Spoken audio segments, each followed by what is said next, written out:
itariki ya 29 y'ukwezi kwa mbere muri uyu mwaka wa 2024 umuherwe wa mbere ku isi Elon Musk yavuze ko ikigo yashinze gikora ubushakashatsi ku ikoranabuhanga n'ubwonko bw'umuntu cyitwa Neuralink cyabashije gushyira mu bwonko bw'umuntu akuma gashobora kuwufasha gukora neza kuruta uko bwakoraga. Mwene utu twuma batwita implant cerebral cyangwa se brain chip. Iki kigo cyavuze ko uyu muntu yashyizwemo akuma kangana n'igiceri. Mu kwezi kwa gatanu k'umwaka ushize nibwo ikigo cy'umuherwe Elon Musk cyari cyahawe uburenganzira n'ikigo gishinzwe ibiribwa n'imiti muri Leta Zunze Ubumwe za Amerika FDA uburenganzira bwo kugerageza ku muntu ubu bwenge buhangano. Ntabwo batubwiye umuntu bashyizemo akakuma, ariko reka tuvuge ko akakuma bamushyizemo. Nta kuma kangana n'igiceri. Basatuye umutwe w'uyu muntu bagashyiramo, kakaba kuma gafite udusinga duto cyane tutagaragara tugenda tukagera ku bwonko. Nta kuma gakorana na mudasobwa cyangwa se smartphone hakoreshejwe itumanaho ry'ibyuma rya Bluetooth. Aka kuma bamaze no kugaha izina bwite ari ryo telepathy. Kazajya gatuma uyu muntu ugafite mu mutwe ashobora gukoresha telefoni ye cyangwa se mudasobwa ye atayikozeho. Azajya atekereza ikintu kiri muri telefoni ye gihite kikora. Niba ashaka kuguhamagara ntabwo bizajya bimusaba kujya gushaka nimero yawe. Azajya gutekereza mu buryo runaka, telefoni ye ihita guhamagara cyangwa se kwandikira ubutumwa. Uyu ni umumaro umwe muri myinshi Neuralink ivuga ko uzamarwa n'aka kuma, kubera ko banavuga ko kazakemura ibibazo bimwe na bimwe by'ubwonko abantu bahuraga nabyo. Nk'urugero, abantu bacitse amaguru bashobora kuzajya babateraho andi maguru ashobora gukoreshwa n'utu twuma two mu mutwe, ku buryo n'ubundi azajya yakoresha nk'ayo yavukanye, ndetse akagira ingufu nyinshi cyane kurusha aya ngaya yacu. Uyu muntu wa mbere bamushyizemo akakuma mu buryo bw'igerageza, ku buryo bazagereranya amakuru ku mikorere y'ubwonko bwe bw'ubukorano. Hari abanyamateka ndetse n'abahanga mu by'ikoranabuhanga badashidikanya ku kuba umuntu nk'inyoko yaba ari mu marembera, ahubwo isi kazasigara ituwe n'abantu bakoresha ubwenge butari karemano, bivuze ko bazaba icyarimwe ari abantu ariko bakaba n'imashini. Nibyo koko ikiremwa muntu kiri mu marembera? Mu myaka ya za 80 iyo washakaga kwireba wajyaga mu ndorerwamo ukireba, kandi ntabwo indorerwamo zagendanwaga nk'uko uyu munsi abantu bifotora bakireba uko babishaka, aho babishakiye n'igihe babishakiye. Ibyo bita selfie. Kera iyo umuntu yabaga afite konti muri banki yabaga afite agatabo bandikamo amafaranga afite, ayabikuje n'ayabikije. Appareil photo cyari igikoresho cyo mu birori. Ntabwo abantu bifotozaga cyangwa ngo bifotora igihe cyose babishakiye. Kugura ikintu byasabaga kujya ku isoko. Isoko ryari ahantu, ntabwo ryari ukuntu nk'uko uyu munsi bimeze, aho kugura bisaba kugira uburyo bwo gukoresha ngo ugure. Ntabwo bigusaba kugenda. Kenshi iyo tuvuze uburyo ikoranabuhanga ryoroheje ubuzima, tuvuga ko dushobora kuvugana n'abantu bari ku yindi mpera y'isi, tukandikirana cyangwa se tukohererezanya amafoto, cyangwa se tukanavugana turebana n'abantu bari ku yindi mpera y'isi, ariko ibi ngibi twamaze kubirenga. Ibi ntawe bigitangaza, ahubwo noneho tugeze aho dufata ubu bwenge tuzi tukabushyira mu mashini, noneho iyo mashini ikamera nkatwe cyangwa se ikamera nk'umuntu, ku buryo izajya itubera aho tutari. Njye nitwa Ismael Mwanafunzi. Buri mwanya duseseka mu mifuko yacu akamashini k'inshuti yacu cyane, ariko gakora ibitangaza. Bitekerezwa ko hano muri Afrika izi telefone dutunze tuzikoresha 20% by'akazi kose zishobora gukora. Ni ukuvuga ko hari 80% by'ubushobozi bw'iyo telefone yawe utunze utazi. Zibaye zitekereza, zajya zibaza uburyo twazihinduye abanebwe. Gusa nubwo tutazikoresha akazi kose kari mu bushobozi bwazo, zo hari akazi ziha zikagakora tutakazisabye, nko kutuneka, zikabika kandi zikohereza amakuru arebana n'aho turi, ibyo tureba kuri internet, ibyo dukunda kuvuga, ndetse n'andi makuru tureba ku giti cyacu. Ni kimwe mu bikoresho benshi muri twe batunze byashyizwemo ubwenge bwenda kumera nk'ubw'abantu, hagamijwe ko zikoresha ubwo bwenge mu kuduha service binyuze mu nzira zo kutuneka. Buri gihe aho duherereye haba hazwi n'abantu runaka, bakahamenya bifashishije amantene anadufasha gukoresha telefone mu gutumanaho. Hari na gahunda za mudasobwa dutunze mu matelefone yacu, buri masegonda 60 ziha abantu amakuru y'ahantu duherereye. Amakamera cyangwa se ibyuma bifata amashusho biri ahantu hose bigaragaza aho duherereye buri kanya. internet rusange cyangwa se wifi zituma rimwe na rimwe abantu tutazi bajagajaga amatelefone yacu bakareba ibiyarimo n'ibyo tuyakoresha byose. Mu bihugu bimwe na bimwe ku isi no munsi ya za beto z'imihanda cyangwa se munsi ya za kaburimbo habamo ibyumvirizo bituma buri muntu unyura muri uwo muhanda bimenyekana aho yerekeje. Ibi byose birumvikana nk'ibyago byatugwiririye kubera ko ntawe ukigira ubuzima bwite yihariye. Ariko aya makuru yose ava muri ibi bikorwa badukorera niyo bakoramo ikoranabuhanga rituma tumenya uko ikirere kiri bwirirwe. Ni gute bakora imashini ishobora kukubwira niba iri joro wasinziriye neza, niba urwaye cyangwa se niba uri muzima? Ni gute bakora imashini igenda ikavuga amagambo igasubiza buri kibazo bayibajije kandi ikozwe n'ibyuma? Buri gikorwa cyose ukoreye kuri internet gitanga amakuru afite agaciro nk'akazahabu. Gufungura email byonyine bikora amakuru afite agaciro ntagereranywa. Buri munota umwe kuri Facebook haba handitswe nibura ibintu bibarirwa muri 3,300,000. Buri munota umwe kuri Google abantu baba bashakishijeho ibintu 3,800,000. Buri munota umwe abatuye isi baba boherezanije za message cyangwa se ubutumwa 29,000,000 kuri WhatsApp. Uzazimye telefone yawe iminota 10 yonyine nuyifungura uzabona uburyo ubutumwa kuri WhatsApp bwisukiranya. Mu magroup urimo ndetse n'ubutumwa bwawe ku giti cyawe uzisukiranya ari ibihumbi. Buri munsi kuri internet hashyirwaho ibintu bipima gigabit cyangwa se gigaoctet 29,000. Mu mwaka utaha nibura buri muturage wo mu isi buri segonda azajya akora nibura megabit 1.7 z'amakuru. Gukora amakuru ni ugukorera ikintu icyo ari cyo cyose kuri internet. Kujya kuri internet ubwabyo ni ugukora amakuru. Ni ugukora amakuru bitewe nuko uko ugiye kuri internet uhasiga amakuru niyo wasiba ibyo hakoreye byose. No kuba umuntu yareba kuri internet akabona ko wahageze ubwabyo na amakuru. Ni amakuru abitse mu bubiko buri hirya no hino ku isi. Kera kugeza n'uyu munsi peteroli ifite agaciro. Hari kera, uyu munsi peteroli yo mu kinyejana cya 21 ni ibintu byose dushyira kuri internet. Ni amafoto dushyira kuri Instagram, ni ibitekerezo dutanga kuri Twitter, ni ukohereza no kwakira amafaranga kuri mobile money, ni ugukoresha amakarita ashyirwaho amafaranga agakoreshwa mu kwishyura. Dore uko bikorwa. Bisa naho urubuga rwa internet rushakirwaho amakuru rwa Google ruzi ibintu byose. Ibi turabyemeranya. Ikintu wanditsemo cyose barakikuzanira. Ni urubuga rwubatswe ruhabwa ubwenge bw'ubukorano cyangwa se ubushobozi bwo gufata mu mutwe ku buryo ikintu cyose urushyizeho rurakibika nkuko nawe icyo wumvise ukibika mu mutwe. Barwubatse nkuko ubwonko bumeze. Rukiza birashoboka ko hari umuntu wanditsemo ijambo inka aribika ahantu runaka kuri internet. Umuntu wa kabiri waje akongera kwandikamo inka, rwa rubuga rwakoze nk'ubwonko rushakisha niba iryo jambo hari ahantu riri mu bwonko bwarwo, ubwo ni kuri internet. Rwahise rurisanga hahandi ribitswe rurarizana. Niba hari umuntu wigeze kujya kuri internet akandikamo ngo umushanana ni umwambaro wa kinyarwanda bambara bawiteye ku rutugu rumwe, akabibika kuri internet, uwo muntu yaragize uruhare rukomeye mu kubaka ubuhangange bw'uru rubuga. Yaratanze amakuru azafasha umuntu wese uzakenera kumenya icyo umushanana ari cyo. Kubera ko Google ari moteur de recherche cyangwa se imashini ishakisha ibintu byose, urubuga rwose waba warabitseho amakuru Google ijya kuyashakishaho iyo yabajijwe. Ni ukuvuga ko iyo wanditse ijambo rimwe Google ihita ikuzanira ibintu byose birimo iryo jambo. Bikora nk'uko umwana muto umwigisha ikintu akagifata, ejo wakimubaza akakigusubiza cyangwa se akagusubiza ibifitanye isano nacyo. Uko gusanisha ibintu bituma uyu mwana nawe ubwe hari ibindi yivumburira bitewe n'uko akoresha ubwonko. Ubu bwenge bw'umwana w'umuntu nibwo bafashe babushyira mu mashini nayo itangira gukora nk'abantu.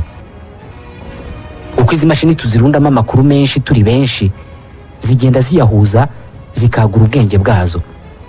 Kubera uburyo Google ifite amakuru menshi, iyo uri hano mu Rwanda ukandikamo inyuguti ya I, ihita ikuzanira amagambo menshi atangirwa na I. Inka, Imana, imodoka, inkoko, inama. Uko niko imashini ziswe robo zikora. Kuba robo igenda ikavuga ntabwo bitangaje cyane kubera ko na Google ibamo robo ivuga igihe waba ufite nk'ubumuga bwo kutabona. robot tubonesha amaso nazo bazishyiramo amakuru yose y'ingenzi ikayaheraho yiga ibifitanye isano nayo. Niba hari robot yigeze kumenya u Rwanda ikamenya ko mu Rwanda bambara imishanana bakavuga ikinyarwanda, umunsi uzayibaza ibirebana n'u Rwanda izagusohorera amakuru yose yamenye arimo izina u Rwanda, imishanana, ikinyarwanda, Kigali. Byose bituruka ku makuru. Ikintu cya mbere ni amakuru. Hari ijambo rimwe risa n'irisobanuye ibitangaza uyu munsi: machine learning, imashini yiga. Uyu munsi hari gahunda za mudasobwa zikoresha kamera cyangwa se ibyuma bifata amashusho ku buryo ufotora ikintu telefone igahita ikubwira icyo kintu icyo ari cyo, nk'uko wigisha umwana umubaza ngo iki ni iki akakikubwira. Niba iyo gahunda ya mudasobwa cyangwa se application barayibitsemo ibirango byose biranga ikaramu ku buryo amakuru yose y'icyitwa ikaramu iba iyafite, igihe uzayereka ikaramu izahita ikubwira ko ari ikaramu. Uyu munsi artificial intelligence cyangwa se ubu bwenge bukorwa n'abantu, ni ukuvuga gufata imashini ukazigisha ubwenge nk'ubu bwacu, byamaze kurenga ibi byo kwereka imashini ikintu ikakubwira icyo ari cyo. I Paris mu Bufaransa hari ikigo cy'ikoranabuhanga cyazanye ibyitwa facial coding, gahunda ya mudasobwa isoma amarangamutima yo mu isura yawe niyo wowe waba utabizi cyangwa se utabyitayeho. Ni gahunda ya mudasobwa ifite intego y'ubucuruzi. Bayishyira muri mudasobwa zikoreshwa n'abantu benshi, maze bakajya bareba amarangamutima aza mu isura y'uwo muntu wicaye imbere y'iyo mashini igihe abonye publicité cyangwa se ubutumwa bwamamaza. Iyo iyi gahunda ya mudasobwa iri muri mudasobwa urimo gukoresha, ibirimo gusesengura nibura inyama 42 zigize isura yawe. Niyo wahumbya mu buryo budasanzwe wowe utanabyitayeho utanabimenye, yo irabimenya. Akamenyetso kose wakoresha isura yawe uko kaba gato kose kerekeza kuri rimwe mu marangamutima 7 dufite, ariyo ibyishimo, ugutungurwa cyangwa se gutangara, ubwoba, uburakari, agahinda, kubihirwa cyangwa se kwanga ikintu, n'agasuzuguro. Buri kamenyetso k'isura kerekeza kuri rimwe muri aya marangamutima facial coding izi kukareba.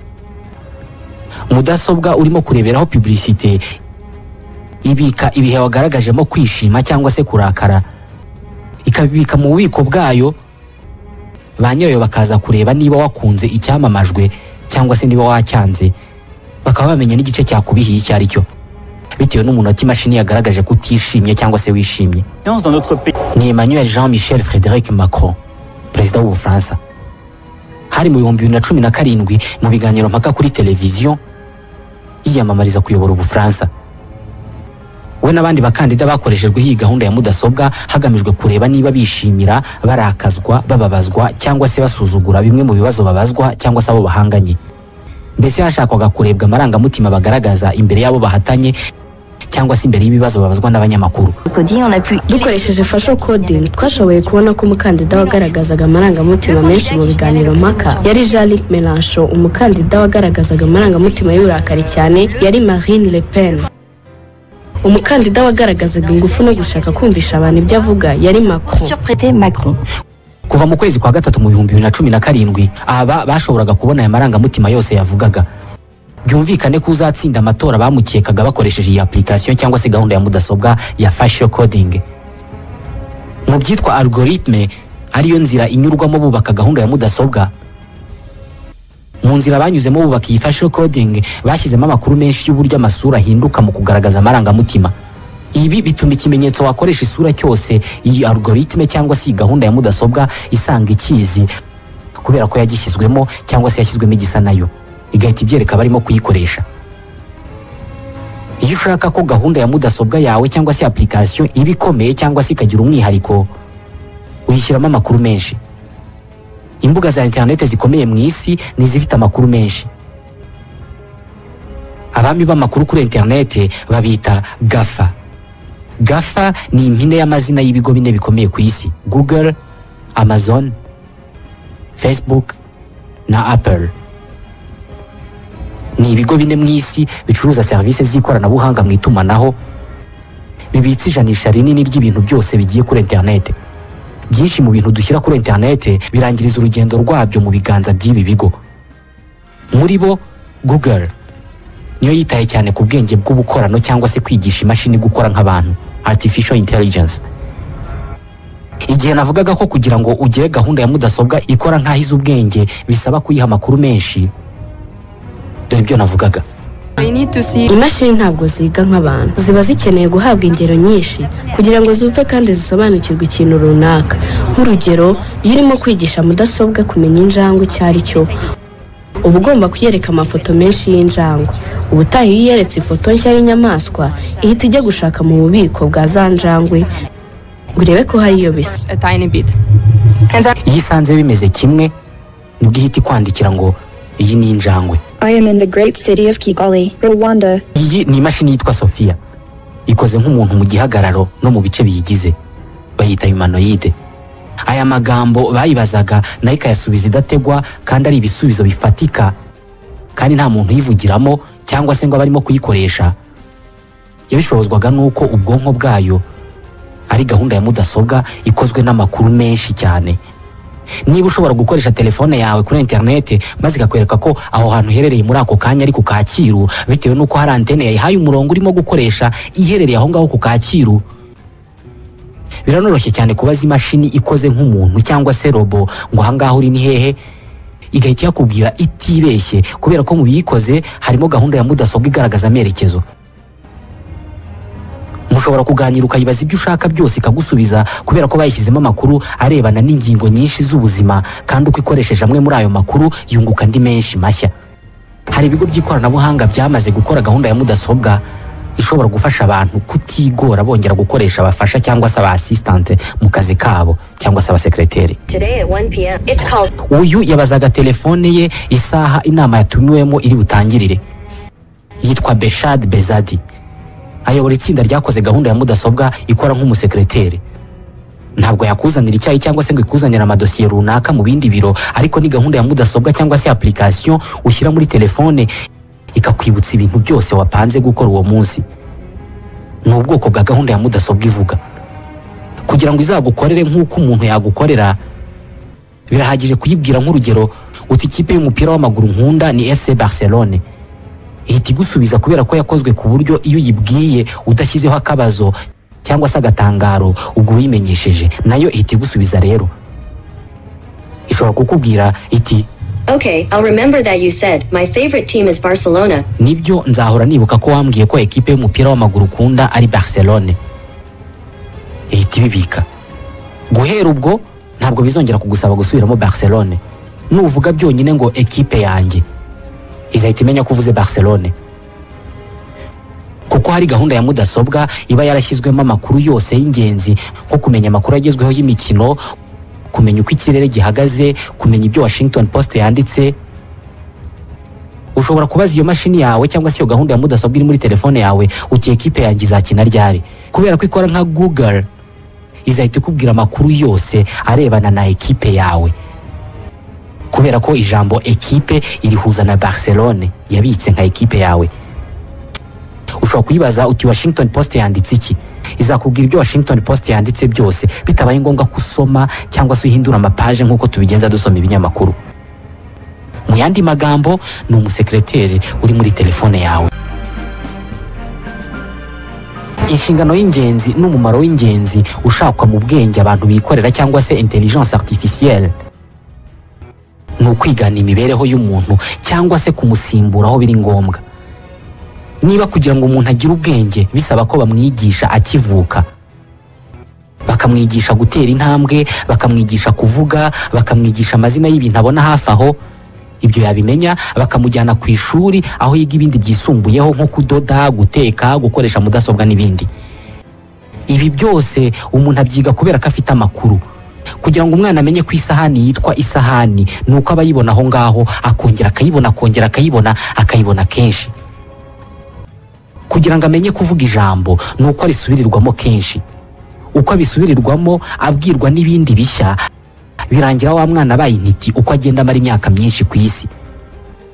Tekereza no kuri telefone yawe, wayibitsemo amanimero y'abantu. Uko uyibajije nimero ya Mwanafunzi irayiguha. Ibyo biroroshye. Tujye ku ikoranabuhanga riteye imbere. Naryo uko uribitsemo ikintu rirakigumana, ejo ukongeramo ikindi, ejo bundi ukongeramo ikindi, n'abandi bagashyiramo ibindi, kugeza ubwo ushobora kuzaribaza ngo mbwira isaha yo mu Rwanda aka kanya. mu bubiko bwayo bashyizemo ijambo isaha, banashyiramo ijambo u Rwanda n'ibindi bipimo byose bipima igihe, maze mu buryo butagoye cyane imashini igahita iguha isaha y'i Kigali. Ibi bintu byaje mu buzima bwacu kera ntitwabimenya, nk'ibyitwa Google Translator, aho ufata amagambo ari mu rurimi runaka imashini ikayagushyirira mu rwo ushaka. Uramutse ufashe umwana ukamwigisha amagambo make, warangiza ukamututiramo ibiganiro byinshi abantu bagiranye, uwo mwana ntawazamurusha kuvuga. N'imashini zizi ubwenge ni ukuzikora, bazishyiramo iby'ingenzi ubundi bakazishyiramo byinshi bitandukanye, bigatuma icyo wayibwira cyose yisanga yarakibonye, kubera ko bayishyizemo ibintu byinshi cyane biri mu ngeri zitandukanye z'ubuzima. Niyo mpamvu byinshi mu byo wayivugisha usanga ibizi. Uyu munsi serivisi zikomeye mu isi tuzibona kubera ko hitabajwe izi mashini zahawe ubwenge. Uyu munsi imbogamizi ikomeye ifitwe n'imijyi minini yose yo mu isi ni ugushobora kugenzura ingano y'ibihumbi by'abantu binjira n'abasohoka muri iyo mijyi. Muri Irlande umurwa mukuru w'iki gihugu ni Dublin. Uyu munsi Dublin yita Smart City, umujyi uzi ubwenge, umujyi wubatswe mu ikoranabuhanga. Ni umujyi unacumbikiye amashami y'ibigo biyoboye isi mu ikoranabuhanga. Muri quartier imwe ushobora kunyura kuri Google hamwe n'abakozi bayo 600, Facebook cyangwa se Airbnb. Ubuyobozi bw'umujyi wa Dublin bwujuje za kamera ahantu hose. Izi kamera cyangwa se ibyuma bifata amashusho zifata buri segonda amashusho y'uruvunganzoka rw'abantu n'amamodoka mu mujyi. Banashyize kuri za bisi zose zitwara abantu mu mujyi za capteur cyangwa se utwuma tugaragaza buri bisi aho iri. Brendan O'Brien ni ushinzwe feu de circulation cyangwa se ibyo twita feu rouge. Buri masegonda 20 buri bisi mu mujyi itugaragariza aho iherereye, tukareba niba iri mu mubyigano w'amamodoka menshi cyangwa niba iri kugenda yonyine. Buri gihe iyo tubonye ko imodoka ziri kugenda buhoro bituma dutangira kwibaza icyabaye. Bahita bamenya ko ahantu runaka mu mujyi imodoka zitarimo kugenda uko bikwiye, bakajya kureba niba habaye impanuka cyangwa se ikindi cyose cyateje ambuteyaje. Aya makuru begeranya agaragaza aho buri modoka igeze n'ingano y'imodoka zihuriye aho hantu niyo atuma birinda umubyigano w'imodoka. Gusa aya ntabwo ariyo makuru yonyine bakoresha, banakoresha amakuru y'ibyandikwa ku mbuga nkoranyambaga nka Twitter. Idufasha guhuza igikorwa cyabaye n'ubutumwa bw'ibirimo kubera ahantu runaka. Nk'urugero, hari igihe abantu bandika ko ahantu runaka habaye konseri, hakaba hari abantu 70,000 by'abitabiriye, kandi rimwe na rimwe muri bo hari abandika ko umubyigano w'imodoka uri kwiyongera mu bice bimwe na bimwe byegereye aho hantu. Bahita bohereza abapolisi n'ubundi bufasha. Uyu munsi ubwenge bushyirwa mu mamashini, umumaro wabwo w'ingenzi ni uguteganya ibintu bitaraba. Uyu munsi aho kugira ngo ujye kwicara imbere ya muganga umubwira aho ubabara, uko wiyumva n'ibimenyetso ufite, maze nawe ajye gusanisha ibyo yize n'andi makuru yagukuyeho nayo yakuye ku bandi barwayi, Google yakoze imashini izi ubwenge yise Retinal Imagery. Ubusanzwe amaso yacu aba afite amakuru y'uburyo ubuzima bwacu buhagaze. Abaganga bajyaga bakoresha kuma kitwa ophthalmoscope, bakagatunga mu jisho ryawe bakareba niba nta ndwara z'ibyorezo ufite, kubera ko inyuma y'imboni zacu cyangwa inyuma y'iri jisho rigaragara inyuma hari umutsi ujyana amashusho y'ibyo turebye ku bwonko, hakaba n'utundi dutsi duto tujyana amaraso. Iyo bakoresheje iyi mashini yitwa Retinal Imagery bakareba imitsi iri mu gice cy'inyuma cy'ijisho ryawe, bahita babona imyaka ufite, niba unywa itabi ringana iki, bakareba uko umubiri wawe ungana mu bunini, bakabona niba uri umugabo cyangwa umugore, bakabona ingano y'isukari iri mu maraso yawe, bakabona umuvuduko w'amaraso yawe. Mu kanya gato cyane umuganga afata kuma karimo gahunda ya mudasobwa iz'ubwenge akagatunga mu jisho ryawe, agahita akubwira niba urwaye umutima, diabete cyangwa se niba uzabirwara. Uyu munsi mudasobwa zisuzuma indwara mu minota nk'itanu, kandi umudokiteri w'umuntu yagakoresheje amasaha yewe n'iminsi. Mbere na mbere imashini bikeneye kuyishyiramo ibimenyetso biranga umuntu urwaye indwara runaka, hanyuma tukayishyiramo ibindi bimenyetso by'umuntu muzima, hanyuma tukayisaba ko itwereka igitandukanya abo bantu babiri. Imashini ubwayo ishingiye ku itandukaniro ry'ibyo bimenyetso ihita yishyiriraho ibimenyetso biranga iyo ndwara ako kanya, ikabimenya uko basuzuma indwara runaka. Ni Dr. Marcus Leskinene, ni umuhanga mu kuvura indwara z'abana bavutse badakwije igihe. Iyi mashini isuzumye umuntu ikamenya ko arwaye cyangwa se ari muzima. ayo makuru irayabika, abafite agaciro ka zahabu. Mu myaka 10 izaza hashobora kuzaza umuntu ufite ibimenyetso nk'ibya wa wundi igahita igaragaza ayo makuru byihuse. Niyo barimo kutubwira ngo abantu ijanisha runaka barwaye indwara runaka, nuko baba babimenye. Ubucuruzi bwo mu isi burimo kwerekeza ahantu buzajya bukorwa mu buryo bwizewe hatajemo iby'amahirwe. Shenzhen mu Bushinwa, uyu ni umujyi ukorerwamo 90% by'ibikoresho by'ikoranabuhanga biri mu isi. Ni ukuvuga ko muri twe abantu 10% bonyine nibo batunze telefone zitavuye Shenzhen. Ibihangange byo muri Amerika byose bihafite amashami. Mu buryo burenze ubwacu, Abashinwa bamaze kuba abantu basa n'ababeshwaho na telefone zabo zigendanwa. Abashinwa benshi ntabwo bakigendana amafaranga, byose babikorera kuri telefone. Birumvikana iyo uguze ikintu ukishyura ukoresheje telefone, mobile money. Iyo ukoresheje telefone ugura ikintu, amakuru y'uko umaze kugura umugati uwuguza ahantu runaka ahita abikwa ahantu runaka. Hari umuntu wabishaka akamenya aho uri muri ako kanya n'icyo urimo gukora, akamenya ko urimo kugura umugati.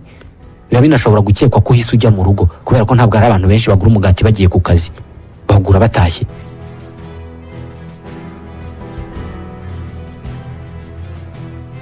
Abashinwa banafite ibigo bishinzwe gusesengura amakuru yakuwe muri telefone z'abantu. Ninde wakoresheje mobile money, ninde wakoresheje gahunda ya mudasobwa iyobora abantu, ninde wohereje ifoto.